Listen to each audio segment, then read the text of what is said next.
Ousmane Sonko daal na yokk bu baax a baax dayoo bi nga xam ni am na ko ci politique bu Sénégal moom jëmm ji nga xam ni mi ngi am actuellement 48 ans bi mu soboo ci politique ak léegi matul sax fukki at ginnaaw bu mu bokkee ci li nga xam ni moo di élection présidentielle yu atum 2019 daal di jël 3e dafa daal di ànd ak ñoñom yi nga xam ni ñoo bokk opposition bi ku ci mel ni Barthélémy Dias Déthié Fall Khalifa Sall wala Aïda Mbodj ñu daal di fondé li nga xam ni moo di coalition Yewwi Askan Wi ca noonu ci lañ demee ci élection locale yi ñu génn ba moom Ousmane Sonko mu daal di nekk maire bu Ziguinchor bu ñu jógee ci loolu ñu daal di ñëw tey ci li nga xam ni moo di élection législative daal di ñeewal falum député fële ci assemblée nationale ginnaaw loolu ñoom seen liste bi nga xam ne moo di seen liste titulaire dañ koo daal di rejeté ñu daal di demee ak seen liste suppléant fas yéene bokk ci élection yooyu moom Ousmane Sonko même si mënta nekk député dafa daal di jël décision ànd ak ñooñu nga xam ni mooy waa Yewwi Askan Wi daal di mën campagne bu am solo ngir am ay député fële ci assemblée nationale ñi mën fa amal li nga xam ni moo di taxawaay bu am solo ca noonu ci la nemmeekee mbir bu doy waar ci bi nga xamee ni dem nañ ci lii di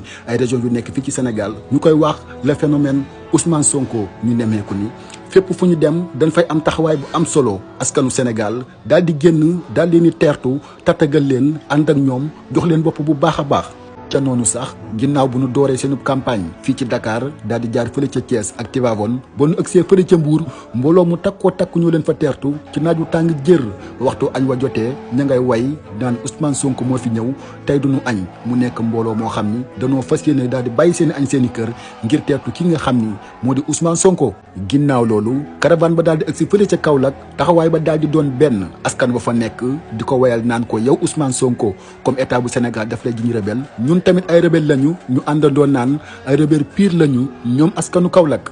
ginnaaw Kaolack caravane Yewwi Askan Wi ak Ousmane Sonko daal di dugg fii nga xam ni moo di Kaffrine foofa tamit kàddu gi benn la askan wan fa fekk daal di bàyyi lépp luñ jàppoon daal leen di teertu fental ko fa beneen way ñoom ña ngay xamal responsable politique ya fa nekk ci bokk ci mouvance présidentielle bi naan leen seen bàyyi ñëw na ñii naan ko Laye Sow xam ni responsable politique bu nekk foofu la sa bàyyi ñëw na Laye Sow sa bàyyi ñëw na te noonu sax moom mii di Ousmane Sonko ba muy amal discours am foofu ca Kaffrine ma nga doon taw te guddi la woon teewul askan wa dañoo toog teewlu ko ba mu jeex ngon faa nemmeeku sax ay mag yoo xam ni seen âge avancé na lool ginnaaw Kaffrine coalition Yewwi Askan Wi daf daal di tàbbi fii nga xam ni moo di Fatick ma nga fa egsi bu 0 heure jotee teewul askan woon fa fekk dañoo bàyyi seen i nelaw ak seen i yitte daal di génn teertu leen ànd ak ñoom tatagal leen def ak ñoom discours daal di leen di gunge ba ñibbi le lendemain caravane bi daal di jël direction Koungheul ba ñu agsee foofu askan wañ fa fekk dañu mel ni dañoo gis ko ñu namoon lool ca saasa lan daal di fent ay way naan boo ko laalee dinaa la dóor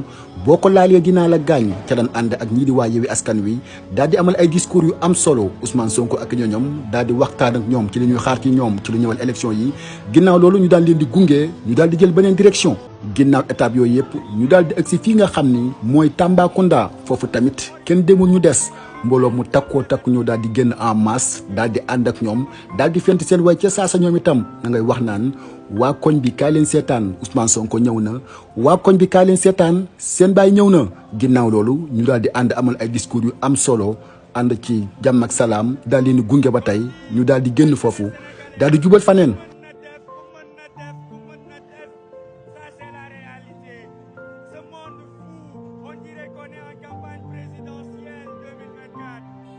ginnaaw Tambacounda caravane bi daal di egsi fii nga xam ne moo di Kédougou foofu ñëpp xam nañ que ni principale source de revenu daanaka dawal Jakarta la wante ñoom dawalkatu Jakarta yëpp dañoo ànd massivement daal di teertu kii nga xam ni moo di Ousmane Sonko ak waa Yewwi Askan Wi daal di taal seeni moto fas yéene ko escorte nga mën cee nemmeeku sax li nga xam ni mooy ay jigéen mu nekk mbir bu doy waar ñu daal di ànd massivement ndekki ñoom ñu daal di egsi ñu daal di leen escorté ànd ci li nga xam ni moo di caravane bi mu nekk mbir bu yéemee bu rafet a rafet daal di ànd ak moom dalal ko tatagal ko diggu discours yi nga xam ni war na ko faa amal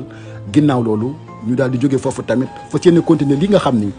mooy seen campagne ci lu ñëwal élection législative yi lii la ñuy wax le phénomène Ousmane Sonko nga xam ne bi mu soboo ci politique ak léegi yàggul dara wante am na ci dayoo bu am solo ba waral ñii di waa Yewwi Askan Wi daat ko jiital ci seen i mbir ba tax na mën nañ wax kan ni Yewwi Askan Wi bu nekkoon bateau